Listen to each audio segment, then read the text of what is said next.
Y es noticia Colombia, donde el gobierno y la FARC anunciaron este miércoles que alcanzaron un acuerdo para el cese el fuego bilateral y definitivo y la dejación de las armas. El contenido de lo acordado, que incluye aspectos fundamentales para el fin del conflicto, se conocerá mañana en La Habana, en una ceremonia a la que asistirá el presidente Juan Manuel Santos. El mandatario colombiano estará acompañado del secretario general de la ONU, Ban Ki-moon, de los presidentes de Chile, Venezuela, El Salvador y República Dominicana. Al acto también asistirán los enviados especiales de Estados Unidos y la Unión Europea. Hoy, FARC y gobierno publicaron un comunicado conjunto sobre este anuncio. Momento definitivo para los diálogos de paz en Colombia. Hemos llegado con éxito al acuerdo para el cese al fuego y de hostilidades bilateral y definitivo. Así, la delegación del gobierno de Juan Manuel Santos y los miembros de las FARC, que desde hace 4 años dialogan en busca de la paz, informaron que alcanzaron un histórico acuerdo que pondrá punto final a más de 50 años de guerra. Lograron consenso en puntos claves de la agenda de conversaciones: la dejación de las armas, las garantías de seguridad y la lucha contra las organizaciones criminales responsables de homicidios y masacres o que atentan contra defensores de derechos humanos, movimientos sociales o movimientos políticos. Este jueves será firmado el acuerdo oficialmente en La Habana. El presidente Juan Manuel Santos viajará a Cuba. Estarán allí integrantes de los países que acompañaron el proceso. Por Cuba, el presidente Raúl Castro, y por Noruega, el canciller Borge Brende. También estarán en la representación de los países acompañantes la presidenta de Chile, Michelle Bachelet, y de Venezuela, el presidente Nicolás Maduro. En el evento de alto nivel estará presente una delegación de Naciones Unidas liderada por el secretario general Ban Ki-moon. También participarán el presidente de República Dominicana en calidad de presidente de la CELAC, el presidente de El Salvador y los enviados especiales para el proceso de paz de los Estados Unidos y de la Unión Europea.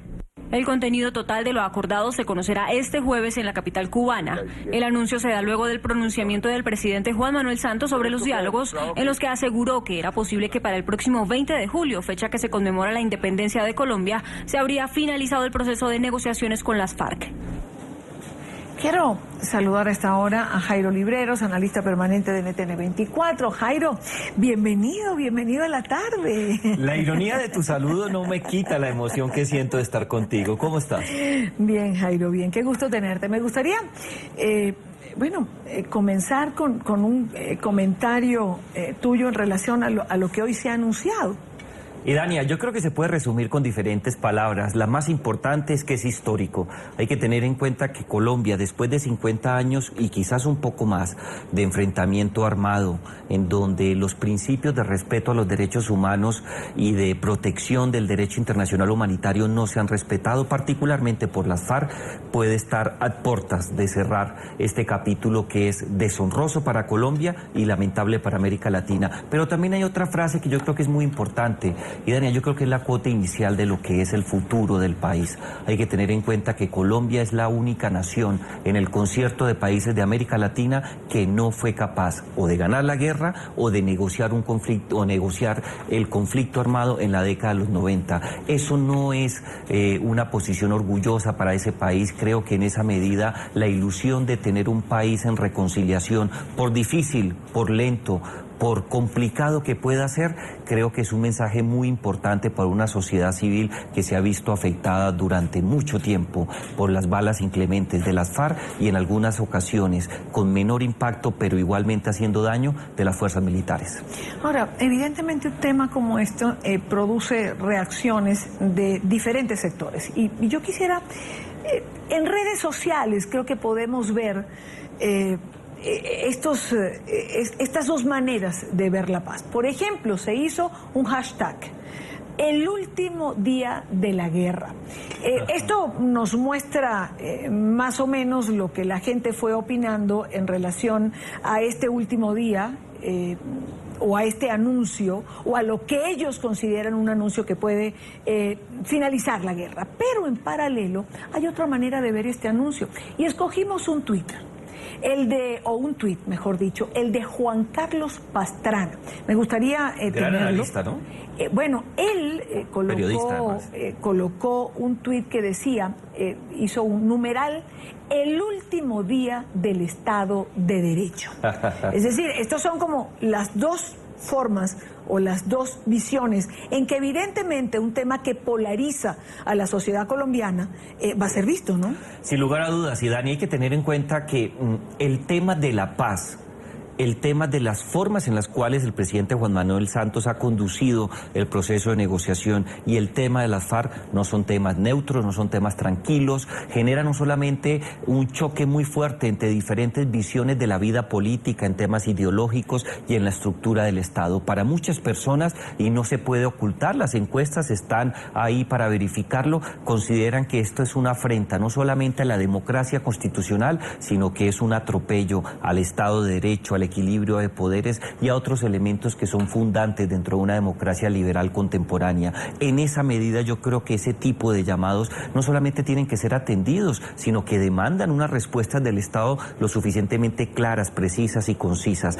También hay otras posiciones que buscan sacar adelante este proceso de paz. Pero, Dani, hay algo que es muy interesante. Mientras mantengamos desde el punto de vista la discusión por redes, por foros, en radio, televisión o en cualquier otro lugar, sin hacer uso de la violencia, sin tomar las armas, vamos a ser en Colombia mucho más fuertes desde el punto de vista democrático. Ahora existen instancias, no solamente la Corte Constitucional, y Dania va a tener que pronunciarse sobre el contenido, sino particularmente sobre los compromisos de reingeniería constitucional que están establecidos, por lo menos en la información que tenemos pública. También está la Corte Penal Internacional, que tendrá que hacer su trabajo y determinar qué tan ajustado está lo acordado en La Habana con los estándares internacionales.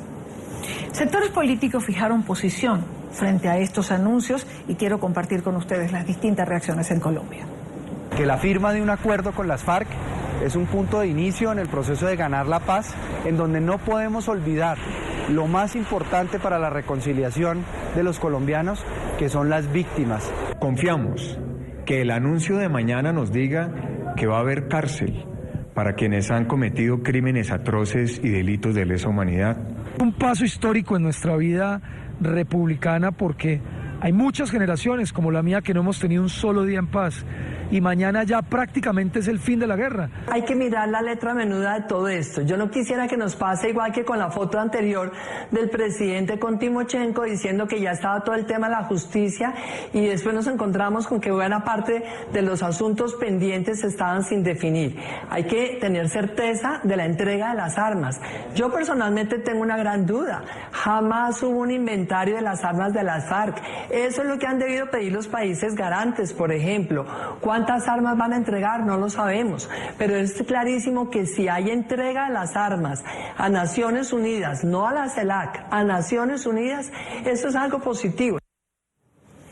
Una de las reacciones, lo mencionaban algunos de los personajes que salieron fijando posición, mencionó el tema de las víctimas. Y me parece muy importante y saber además su perspectiva o cómo acogen además este anuncio que se ha hecho hoy. Y quiero saludar a nuestra invitada, porque vamos a tener una reacción política, puesto que es congresista por el Partido Liberal, que es Clara Rojas, pero también fue secuestrada, ella fue víctima por la FARC el 22 de febrero del 2002 y permaneció en cautiverio por 6 largos años. Quiero darle la bienvenida, Y Dani, un pequeño comentario, además es una mujer inteligente, capaz, fuerte, aguerrida, ha demostrado no solamente lo que es ser resiliente para recuperarse de una situación tan crítica, sino que mírela, hoy es una de las representantes a la Cámara más destacadas del Partido Liberal. Pues representante, no me dijo que usted había traído su jefe de Relaciones Públicas. Buenas tardes. Muy buenas tardes, para mí es un gusto acompañarlos. Yo creo que sin duda hoy es un día excepcional para Colombia, un día histórico, y lo debemos asumir con mucho optimismo. Yo, como víctima del conflicto que fui, realmente me siento muy emocionada de vivir este momento tan importante para Colombia, para entender que sin duda este es un aviso fundamental, trascendental en la historia de Colombia.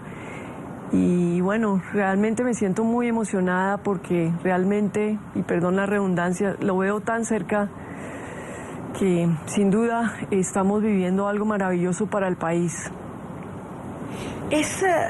Evidentemente es un anuncio importante. Alguien decía de tantos comentaristas que he oído en el día de hoy que sin caer en un lugar común, pues sí que le cabía el adjetivo de histórico a este anuncio que se ha hecho este día. Ahora, yo creo que también es importante decir que, a ver, no se hace un anuncio mañana en La Habana y entramos en paz y todo es color de rosa. Es decir, lo que viene de aquí en adelante es algo todavía complicado y difícil, Jairo.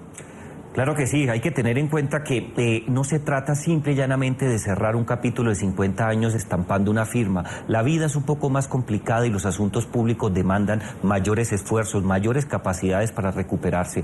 Y en esa medida yo creo que el compromiso, si se dan las cosas, si se firma el acuerdo final, si llegamos a una instancia en donde los ciudadanos tengan libertad para acudir a las urnas y refrendar esto, muy seguramente se requiere muchas políticas públicas, rediseño del Estado y algo, y Dania, que nosotros, tú y yo hemos hablado muchas veces en el programa, se requiere también un cambio espiritual por parte de muchas personas, víctimas que han sido sometidas a los rigores de la guerra, muchas de ellas han perdonado, creo que la doctora Clara se ha pronunciado sobre ese particular, muchas otras personas tienen miedo de lo que pueda venir y otras son indiferentes, no importa el lugar donde se encuentren, muy seguramente el compromiso empieza por ellos. Ahora, representante, ¿es fácil perdonar? Es decir, a las víctimas de la FARC, a quienes han perdido familiares, a quienes fueron secuestrados, a quienes fueron extorsionados, a quienes fueron torturados. Es decir, ¿es fácil? ¿El perdón se decreta? Yo no lo veo así, simplemente creo que es una decisión que se asume en un momento dado, sopesando la balanza. En mi caso particular, yo lo que siempre he pensado es que es más importante el presente y el futuro, y que todo ese dolor, toda esa melancolía, toda esa rabia, toda esa injusticia, todas esas situaciones tan traumáticas han quedado atrás y que lo que nos anima es vivir un presente y generar un futuro con mejores perspectivas. Yo comparto plenamente que una vez se hagan estos anuncios y se firme la paz, pues todo no va a cambiar. Pero depende de todos y cada uno de los colombianos que aprendamos a construir la paz en nuestro entorno, en nuestra vida familiar, en nuestra vida de trabajo, que abramos el espacio en nuestro corazón y en la mente para pensar que la paz es posible. Porque, como ya lo anticipaba Jairo, lo más importante es aquietar los espíritus, es que logremos entender que son nuestras actitudes y nuestro compromiso lo que va a generar una paz estable y duradera en Colombia. Claro, representante, pero ¿qué hacemos, por ejemplo, con esta sensación de impunidad que parece flotar de repente en el ambiente y la que mucha gente rechaza? Es decir, la paz sin justicia no es una paz cierta. Eso es algo que no digo yo, dicen las personas especialistas en esta materia y que hablan sobre ello. No, sin duda yo creo que la justicia es un tema fundamental, pero pensemos que hoy tenemos una guerra con impunidad, eso es la realidad. Más del 99% de los casos en la justicia ordinaria no llegan a ningún punto. Entonces se abre una alternativa, una justicia especial para la paz, un sistema especial que va a dedicarse a la búsqueda de la verdad, va a lograr la participación activa de estas personas de la FARC y sin duda va a contribuir a que muchas de las víctimas que han sido tan afectadas, que hemos sido tan afectadas, logremos un mejor entendimiento de lo que ha ocurrido. De manera que no estamos hablando de un campo de impunidad, impunidad es lo que tenemos hoy en día. Y yo creo que de eso tenemos que ser conscientes. Se ha vuelto como un discurso ahí repetitivo, una zona común de generar el tema de que sin cárcel no hay justicia. Y esa no es la realidad.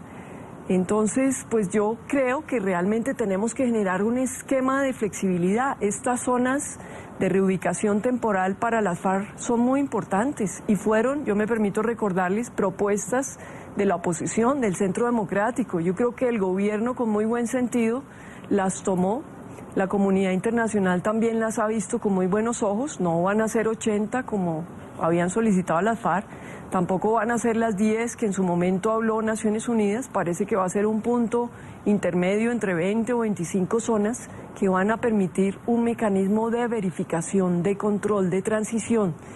Y yo realmente me siento muy optimista en que estas armas sean entregadas a Naciones Unidas, como es el anuncio preliminar que han hecho. Y bueno, yo creo que aquí sí ya nos corresponde empezar a especular un poco qué va a pasar con esas armas. Claro. Efectivamente hay que hacer un inventario, yo creo que en eso estamos todos de acuerdo. Y bueno, ojalá se haga una gran fundición de un gran monumento de la paz y que esas armas, lo más importante es que van a salir del mercado de la guerra, que ya no van a estar al servicio de poner más muertos. Yo creo que eso es lo que hay que destacar. Claro, es que esto, digamos, es un tema que tiene absolutamente muchas aristas en las que hay que entrar, las que ha mencionado. Creo que el argumento que convenció a la FARC en relación a las zonas para la guerrilla es que, pues, a ver, la ONU no está en capacidad de supervisar más de 25, máximo 26 zonas, eso es lo que tengo entendido y pareciera que eso fue el argumento que logró permitir esta negociación, aunque no se sabe todavía el número exacto de ellas. La justicia transicional, también sobre eso hay críticas porque pareciera, Jairo, que es una justicia paralela. Sin lugar a dudas, Dani, hay que tener que el concepto de justicia transicional, que no es nuevo, no es un concepto colombiano o de América Latina, siempre ha generado no solamente inquietudes importantes porque desconoce los procesos y procedimientos ordinarios que la justicia penal estableció en la Constitución o en las cartas políticas a nivel internacional. Hay que tener en cuenta que la justicia transicional tiene un principio filosófico muy interesante que vale la pena traerlo a colación, y es la prospectiva. La justicia transicional busca cerrar no solamente el daño que se produce en un conflicto, pero también apuesta por un país en reconciliación. Y en esa medida, en el ejercicio de ponderar la reconciliación con temas relacionados con prisión, con cárcel, con castigo, muy seguramente, lo ha demostrado la historia, el principio de reconciliación, de apostar por un nuevo porvenir, siempre termina triunfando. En esa medida hay que tener en cuenta que los sapos, como coloquialmente se dice en Colombia y Dania, que se van a tener que tragar los colombianos por cuenta de cierto tipo de actividades que van a quedar en la impunidad, sin duda van a ser muy difíciles de procesar en términos políticos, sociales y electorales. Pero bueno, existe el mecanismo, ha sido aprobado por Naciones Unidas, tocaría mirar qué tan bien estructurado quedó en este caso. Claro, la pregunta, por ejemplo, que me surge cuando los escucho a ambos es: ¿qué hacemos con los crímenes de lesa humanidad?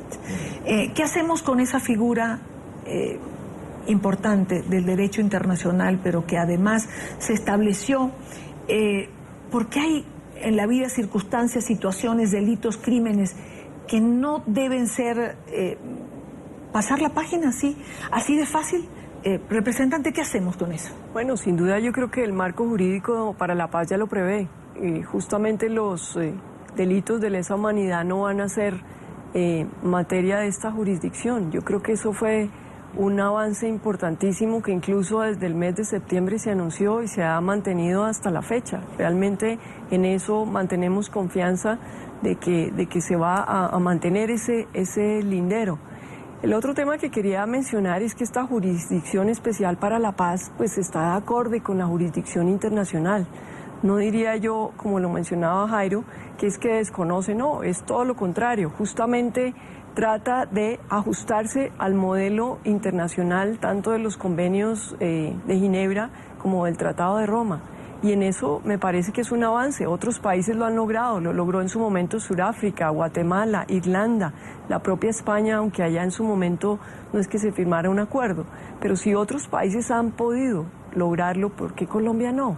Entonces, pues yo creo que sin duda es un camino, esperemos, hay que transitarlo, que haya la mayor transparencia posible. Se van a nombrar unos jueces especiales para ese efecto, esperemos que también haya la mayor transparencia en ese nombramiento, pero yo creo que es lo que se ha acordado y esperamos que la oposición también haga la verificación correspondiente para que efectivamente pues se cumpla, ¿no? Claro, pero recuerdo, por ejemplo, ya que hablamos de tratados internacionales y si se ajusta o no, recuerdo frases como las pronunciadas por el señor Vivanco de Human Rights Watch, donde dice que esto es prácticamente un tratado de impunidad y que no cumple con la reglamentación internacional. Es decir, no todo es tan claro, tan transparente.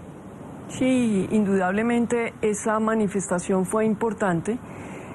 Pero fíjese que hay varias interpretaciones a nivel internacional. Aquí yo creo que también vale la pena destacar que en ese aspecto, pues todas las personas que hemos sido víctimas del conflicto esperamos que haya un gran componente de verdad. Y yo creo que eso es lo más importante a destacar ahora en esta nueva legislación, entendiendo, como usted lo menciona, que hay algunos puntos que aún generan polémica, pero creo que más nos anima el espíritu de reconciliación y de poder superar este proceso de más de casi 60 años de conflicto en Colombia, porque no de otra manera. El escenario que se nos plantea es quedarnos en la guerra con impunidad, porque eso es lo que hoy tenemos. Ahora, Jairo, me gustaría oír tu opinión en relación a esto, porque a ver, a pesar del espíritu de reconciliación, la historia también demuestra que en eventos de este tipo no es fácil luego juntar estas dos mitades de país, cada una pensando de una manera distinta, o viendo un evento de este tipo desde dos aceras diferentes. Y Dani, es uno de los retos más difíciles de manejar. Si uno mira experiencias internacionales hay que tener en cuenta dos cosas. La primera, que nadie va a estar contento con los términos del proceso de paz, porque siempre se va a ver afectado. La generosidad, en segundo lugar, creo que va a marcar el devenir de los próximos años en Colombia si esto se materializa, porque el país sí se encuentra dividido frente al proceso de paz. Creo que la clase política colombiana tiene que tener la majestad, una vez superado el referendo, si gana el sí, de cerrar filas frente al proceso de paz. ¿Y qué pasa si gana el no? Se acaba el proceso, se cierra. Ya hay experiencias internacionales, algunas de ellas se han jugado con otro tipo de estrategias jurídicas, pero han fracasado. No olvidemos algo, hace muy pocos años cerca de nuestra región, en Guatemala, en diciembre del año 1996 se firmó la paz, pero por enredos burocráticos jurídicos el referendo solamente se llevó a las urnas en el año de 1999 y se perdió. O sea, ejemplos existen y en Colombia puede ocurrir. Esperemos a ver qué dicen las urnas. Independientemente de eso, y Dani, yo creo que la oportunidad de ir a votar por el sí o por el no ya es un paso muy importante. Es un paso importante, representante, la última pregunta, poder ir a votar o a refrendar de alguna manera, aunque también esta refrendación tiene críticas, el haber bajado el umbral a un punto importante que lo hace prácticamente ganador al sí, según algunos. Es decir, volvemos a lo mismo, es dos mitades viendo lo que está ocurriendo. Bueno, yo creo que sin duda es muy importante. Ya la Corte Constitucional la semana pasada en la ponencia para definir su constitucionalidad ya alcanza a mencionar que este umbral está dentro de los términos constitucionales. Digamos que eso sería un avance para zanjar esta discusión que en su momento se planteó. Yo creo que este mecanismo del plebiscito, que no era obligatorio para el presidente, pero que era un compromiso de campaña, mediante el cual todos los ciudadanos en Colombia tienen la opción de pronunciarse por el sí o por el no, va a ser fundamental. Yo creo que es un mecanismo democrático y independientemente de cuál sea el resultado, sea el sí o sea el no, lo importante es que es una decisión democrática.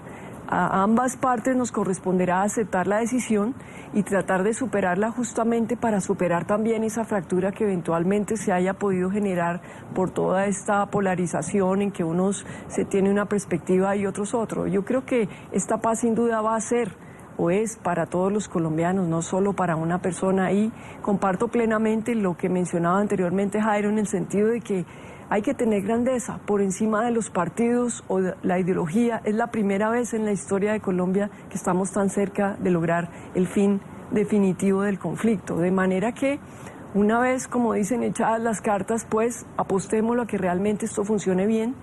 No es la panacea. De aquí para allá vienen unos inmensos compromisos, se presentan otros obstáculos y corresponde, repito, a todos y cada uno de los colombianos en su ámbito de aplicación, digámoslo así, de trabajar por construir esta paz. Quiero agradecer a Clara Rojas, congresista colombiana por el Partido Liberal, secuestrada, víctima de FARC, por habernos acompañado en la tarde de hoy. Gracias a ustedes también. Muchas gracias.